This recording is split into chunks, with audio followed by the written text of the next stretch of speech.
welcome to How to Play DreadBall, Part 6. In this episode we're going to look at the different kinds of tests and which modifiers come into effect to either take away or give you additional dice. We're going to start off with the slam action, and first of all we're going to look at it from the perspective of the slammer, the one performing the slam action against the victim. Here we have two jacks. We're going to assume that the Corporation Jack is going to be slamming the Goblin Jack. Now in this instance, the Corporation Jack began this action adjacent to the Goblin. So he's going to get the standard 3 dice.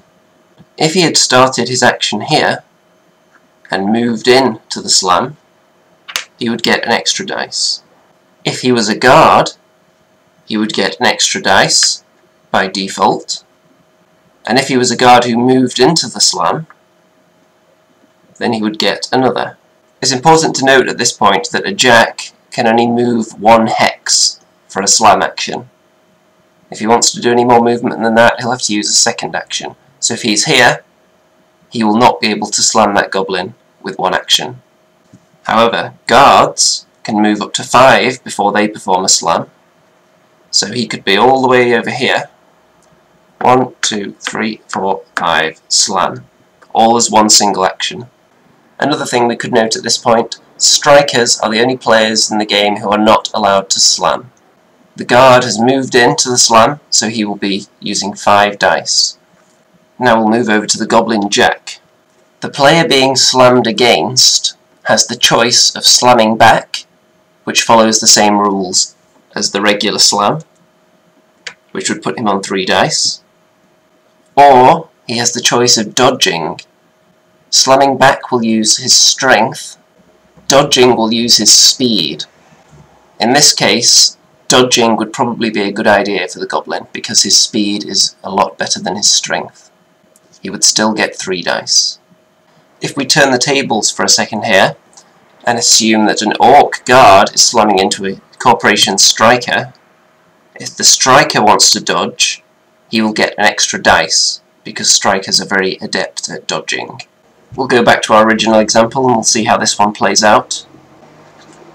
The goblin is going to try and dodge, but first of all let's roll for the slam. The human guard has a strength of 4+. And that is quite an impressive roll. So only 1 failure. Let's see if I can convert these 6s into even more successes.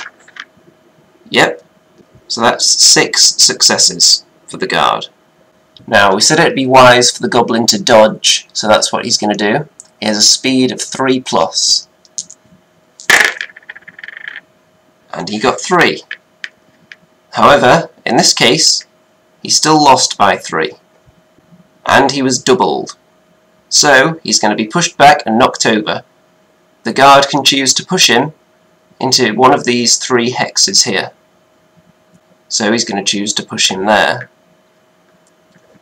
The guard now has the choice of following up into that hex and facing that way if he chooses to, or he could stay there if that would be more beneficial to him. We'll discuss what happens to the goblin next when we get to armour checks later on.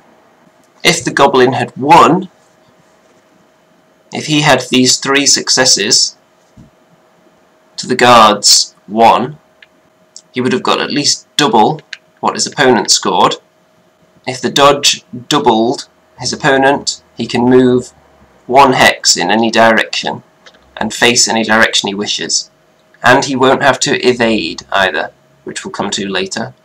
If the dodging player only wins and doesn't double, for example on this dice roll, then he can face any direction he wants, and that's it.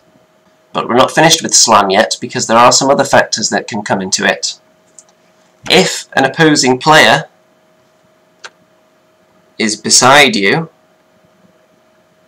if you were in one of his 3 threat hexes, which are any of the 3 in front of him, then you're going to lose a dice, up to a maximum of 2.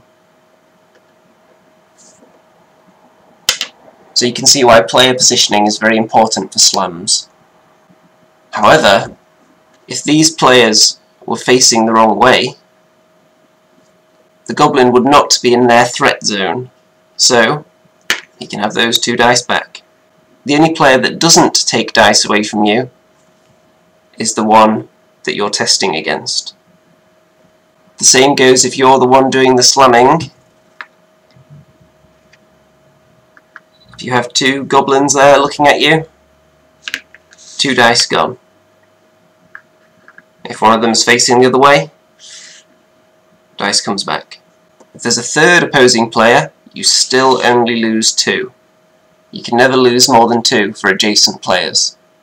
Now, since we're moving on to armour checks, we'll go back to the scenario that we arrived at earlier, where this slam was successful, the goblin was knocked down, and doubled in successes. So currently, he is going to be off the field for 3 turns. This is a 3 dice test on your armour score, and for every 1 you pass, you spend 1 less turn off the field. The only way to change this amount of dice is by being a guard, in which case you get 4 dice for the armour test. Everybody else gets 3 as standard. There's no way of changing that. So we'll just see what happened to this guy here. The goblin has an armour of 4+, and he failed all of them, so that means he'll be off the field for 3 turns. If he had passed all of those, he would still remain on the ground, but he would not leave the field. So next available action, he would be able to stand up.